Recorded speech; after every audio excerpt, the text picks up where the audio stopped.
Bonjour, je m'appelle Marc Auriacombe, je suis professeur à l'Université de Bordeaux et psychiatre addictologue à l'hôpital Charles-Perrins. Merci beaucoup de m'avoir invité à intervenir dans la 9e édition de la conférence scientifique des écoles doctorales. Mon intervention porte sur la prévention en addictologie et je l'ai préparée avec le docteur Raphaël Cardon, que je remercie.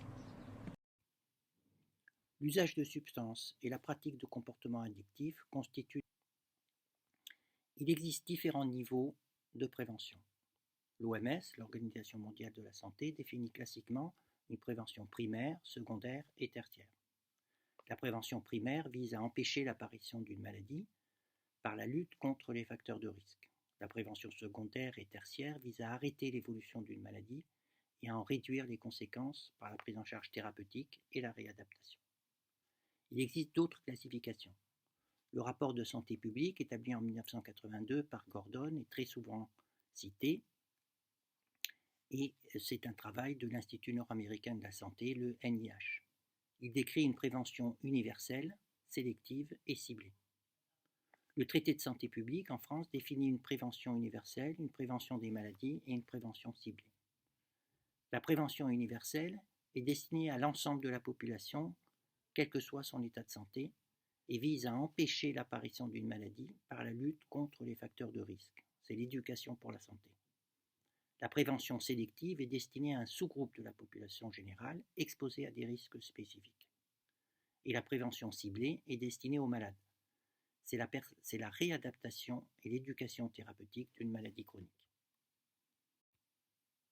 Plus simplement, la prévention d'une pathologie, quelle qu'elle soit, a 3 objectifs principaux.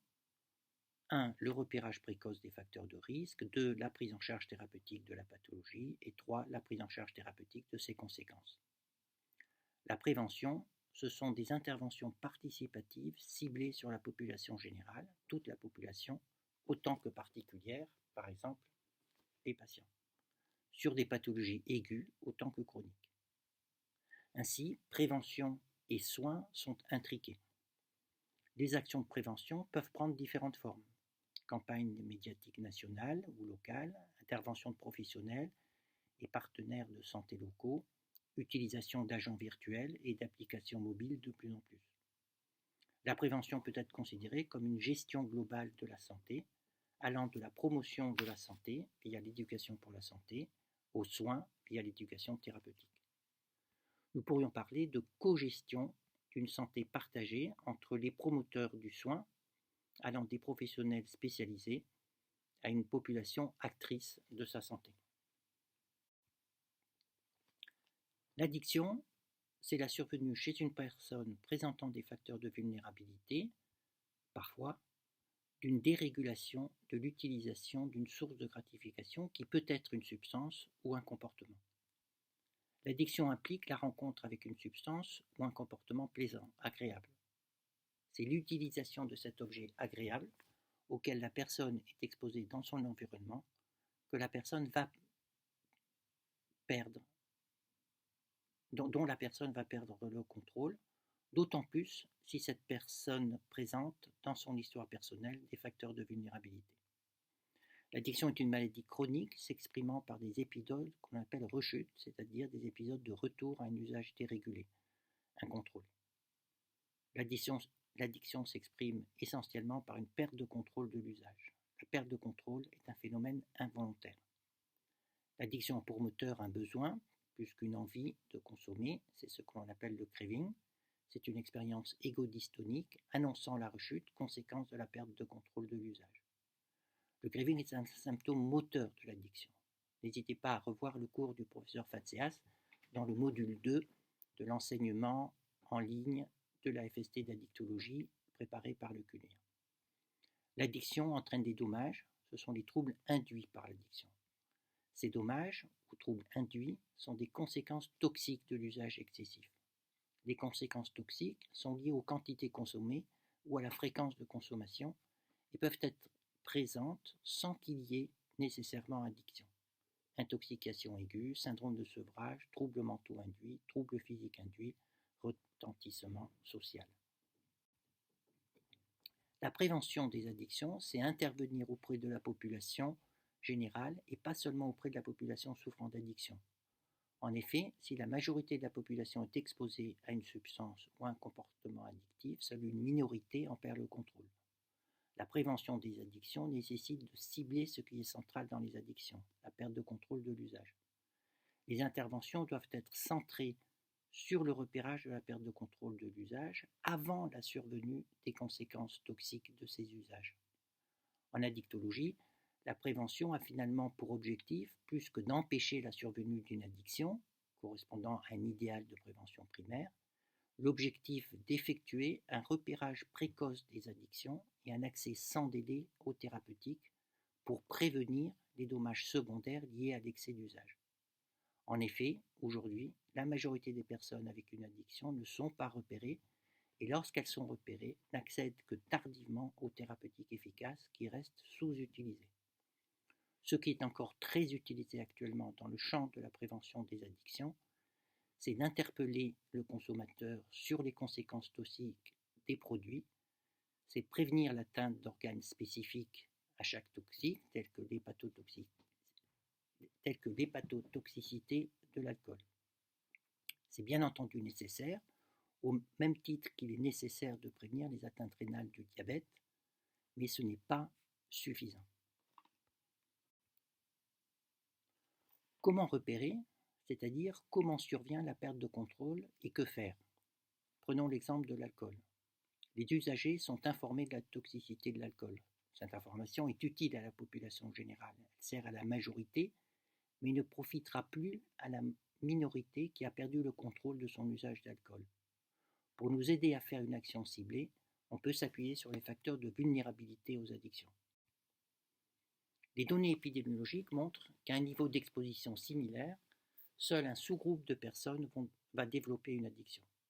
L'exposition à la substance ou au comportement est nécessaire, bien entendu, mais insuffisante pour expliquer le passage à l'addiction.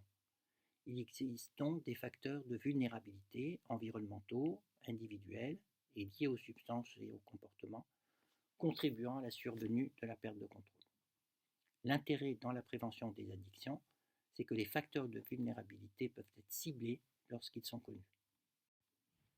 Les facteurs de vulnérabilité liés à l'environnement peuvent être ciblés. Ainsi, pour reprendre l'exemple de l'alcool, il y aurait une influence de facteurs socioculturels, niveau d'urbanisation, sur la consommation d'alcool. Pour le tabac, il y aura un phénomène de corrélation entre réussite scolaire et consommation de tabac. Les facteurs de vulnérabilité liés à l'objet d'addiction peuvent aussi être ciblés. La disponibilité et le potentiel addictif de l'objet peuvent être réduits. L'alimentation est un bon exemple de la subtilité des choses. En diminuant le taux de sucre dans les aliments préparés vendus en grande surface, on réduit un effet toxique de l'alimentation et un effet de vulnérabilité pour l'addiction au sucre. Ainsi, les aliments palatables sont source de gratification et de perte de contrôle.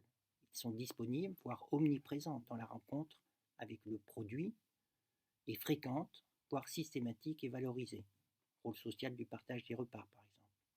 Il existe un effet renforçant positif intrinsèque à la prise alimentaire, par exemple le sucre du lait maternel, et ou négatif à la prise alimentaire, l'alimentation émotionnelle. Les dommages, comme l'obésité, motivent parfois une tentative de modulation qui peut tourner à la restriction et renforcer le craving aux aliments palatables et à la restriction. On est dans le cercle vicieux des addictions.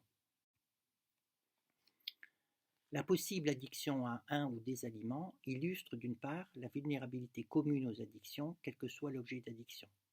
Certaines études retrouvant une association positive entre prévalence de l'addiction à l'alimentation et aux substances, et les phénomènes de compensation entre les deux objets d'addiction, tels que l'héroïne et l'alimentation.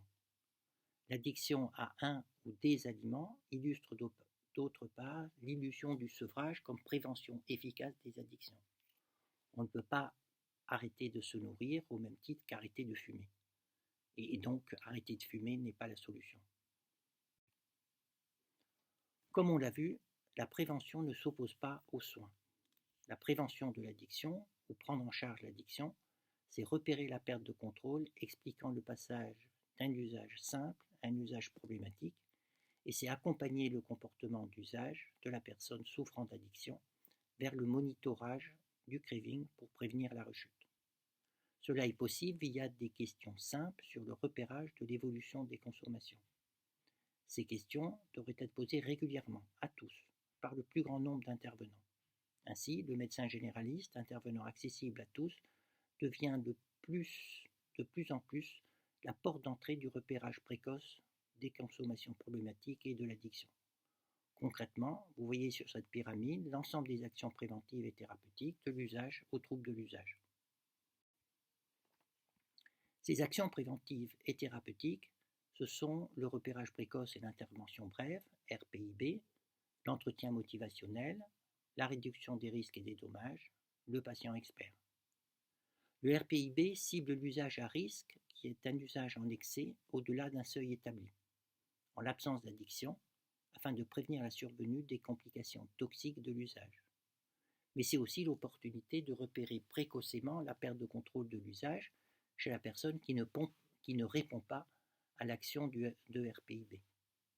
La réduction des risques trouve également sa place dans la prévention dès l'usage à risque via la prévention des dommages. La prévention des rechutes constitue l'élément central du soin de l'addiction déjà installé. Associé aux interventions précoces, il existe de nouvelles formes d'action thérapeutique, telles que des pistes de réflexion autour de la création du patient expert. En France, la politique en matière de conduite addictive est coordonnée par la mission interministérielle de lutte contre les drogues et les conduites addictives, MILDECA. Elle est guidée par de grands principes directeurs qui animent l'action des pouvoirs publics sur ce sujet depuis le début des années 2000. Ceux-ci prennent en compte toutes les addictions, qu'elles soient liées ou non aux substances, à travers une approche intégrée, équilibrée et cohérente qui conjugue prévention, prise en charge, réduction des risques, insertion, lutte contre le trafic, coopération et recherche. L'efficacité de la prévention à l'addictologie est montrée par plusieurs études. Un exemple, lors du mois sans tabac, plus les personnes étaient exposées à la campagne, plus elles avaient fait de tentatives d'arrêt et plus elles avaient eu recours à une aide pour ces tentatives. En conclusion, les actions de prévention actuelles sont centrées sur les dommages que sont les conséquences toxiques de l'addiction, phénomène périphérique de l'addiction en fait. Cela est nécessaire, mais largement insuffisant. Il est urgent de créer une meilleure approche de la prévention des addictions en la recentrant sur le repérage de la perte de contrôle, phénomène central de l'addiction. L'addiction n'étant ni simplement l'usage, ni simplement ses conséquences, et la prévention ne pouvant se satisfaire d'être seulement une alerte à la population générale.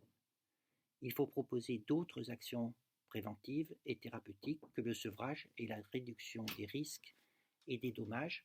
Des questions portant sur les comportements et les consommations devraient être posées régulièrement à tous par le plus grand nombre d'intervenants. Ainsi, toute personne usant d'une substance ou d'un comportement ne souffrant pas d'addiction devrait se sentir concernée par une possible perte de contrôle de l'usage afin de s'assurer de la pérennité de l'usage des objets de gratification.